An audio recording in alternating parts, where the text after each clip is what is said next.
13 करोड़ की पॉपुलेशन है बिहार की, लेकिन फिर भी इनका पर कैपिटा इनकम सिर्फ 46,000 रुपीज के आसपास है, जो कि इंडिया का सबसे लोएस्ट है। बिहार की इकोनॉमी इतनी वीक क्यों है, इस रील में डिस्कस करेंगे, लेकिन इससे पहले इस रील को सेव कर लो। तो क्या बिहार के साथ ना सिर्फ एक प्रॉब्लम नहीं है, इनके साथ बहुत सारी प्रॉब्लम्स है, इसीलिए इनका पर कैपिटा इनकम इतना लो है। About 30% of Bihar population lives below the poverty line, और पूरे इंडिया का ये नंबर 22% है। पर कैपिटा इनकम जो मैंने अभी 46,000 रुपीज बताई, ये बिहार की है, और इंडिया की एवरेज 1.5 लाख रुपीज है। अब इनके की वीकनेस इंडिकेटर्स के बारे में बात करते हैं। सबसे पहला है मैन्युफैक्चरिंग ग्रोथ, जो कि 0.38% है, मतलब ना के बराबर मैन्युफैक्चरिंग होती है बिहार में।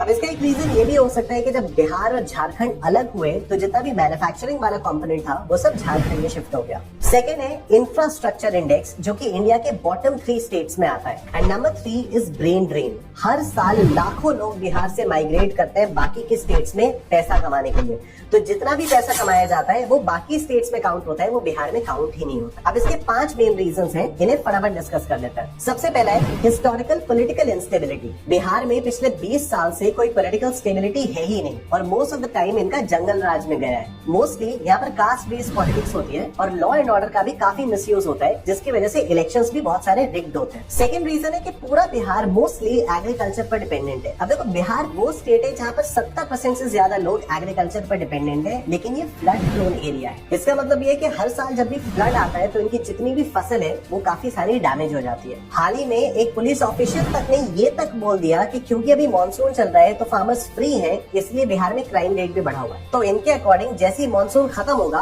फार्मर्स के पास काम आ जाएगा तो क्राइम रेट भी कम हो जाएगा। इसके अलावा एक एवरेज लैंड जो एक बिहारी ओन करता है वो है 0.3 हेक्टेयर्स। इसका मतलब ये है कि यहाँ पर कोई भी फूड प्रोसेसिंग इंडस्ट्री सेटअप नहीं हो सकती, और इसी वजह से यहाँ पर कोई भी फूड प्रोसेसिंग इंडस्ट्री आती ही नहीं है। तो इससे क्या होता है कि यहाँ से सिर्फ रॉ मटेरियल मैन्युफैक्चर करके एक्सपोर्ट होता है, मेन जो प्रोडक्शन होता है वो बाकी स्टेट्स में होता है। थर्ड रीजन है इनका इंफ्रास्ट्रक्चरल क्राइसिस। पावर शॉर्टेज है और रूरल एरियाज कंप्लीटली डिस्कनेक्टेड है। बिहार में 28,000 लोगों के लिए सिर्फ एक ही डॉक्टर है। तो अब ऐसे में कोई भी बड़ी इंडस्ट्री बिहार में क्यों ही सेटअप लगाना चाहेगी। अब बाकी 2 रीजंस मैंने यहाँ पर कैप्शन में दिए हुए हैं, और मैं चाहता हूँ कि इंस्टेड ऑफ स्प्रेडिंग हेट आप लोग अवेयरनेस स्प्रेड करो कि ऐसा क्यों हो रहा है, और इसको इम्प्रूव करने के लिए हम लोग, आप और हम क्या कर सकते हैं।